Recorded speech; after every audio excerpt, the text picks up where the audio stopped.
નમસ્કાર. સૌ પહેલાં તો આપનું ખૂબ સરસ ધોરણ 10નું રિઝલ્ટ આવ્યું એ બદલ ખૂબ ખૂબ શુભેચ્છાઓ.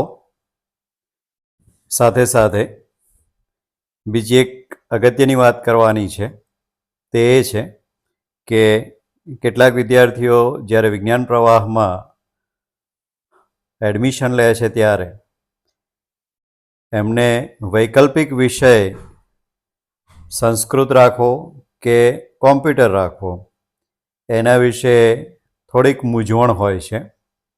તો એ બાબતે અત્રે થોડીક તમને સલાહ, થોડીક સાચી હકીકત અહીં જણાવવા પ્રયત્ન કરું છું.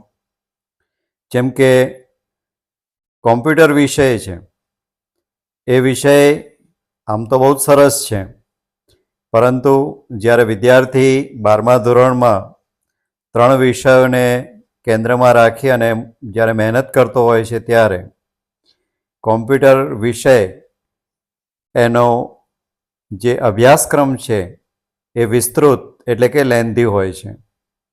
એની કમ્પેરમાં સંસ્કૃતનો સિલેબસ એ ખૂબ જ નાનો અને ઓછો હોય છે. જ્યારે કોમ્પ્યુટરની અંદર વિદ્યાર્થી છે એ 100 માર્કનું પેપર એનું બોર્ડનું હોય છે અને 50 માર્કનું પ્રેક્ટિકલ હોય છે. જ્યારે એની સામે સંસ્કૃતમાં એ વિદ્યાર્થીને 50 માર્કના MCQ અને 50 માર્કનું થિયરી હોય છે. આમ કોમ્પ્યુટર વિષય છે એમાં એને 150 માર્કની મહેનત કરવી પડતી હોય છે, જ્યારે સંસ્કૃત વિષયમાં એને માત્ર 100 માર્કની મહેનત કરવાની હોય છે. અને આ 100 માર્કમાં પણ અંદર 50 માર્ક MCQના હોય છે, જેનો જવાબ અંદર આપેલા જ હોય છે. બીજી એક વસ્તુ એ કહેવાની કે ધોરણ 10માં સંસ્કૃત ભણેલો વિદ્યાર્થી એ વ્યાકરણના હાવ એટલે કે ભયના કારણે ધોરણ 11-12માં સંસ્કૃત લેતો નથી.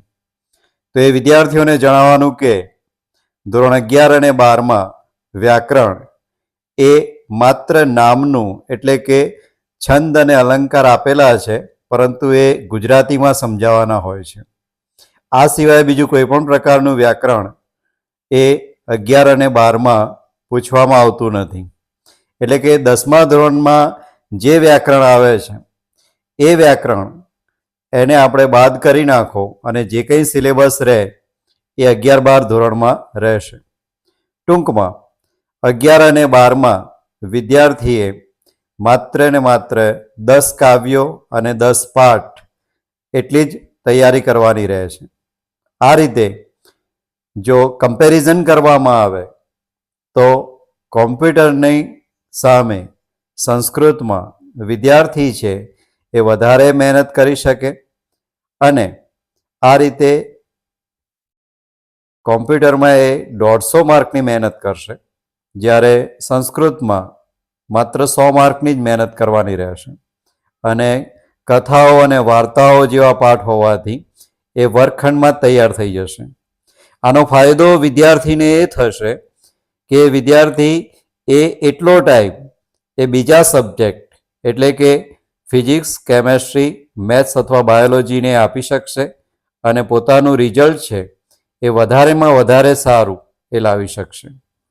તો આ સંસ્કૃત અને કોમ્પ્યુટર વિષયમાં વિદ્યાર્થીઓએ કયો વિષય રાખવો એ માટે થોડીક અહીં સલાહ આપવામાં આવી છે, થોડા કંઈ સૂચનો કરવામાં આવેલા છે.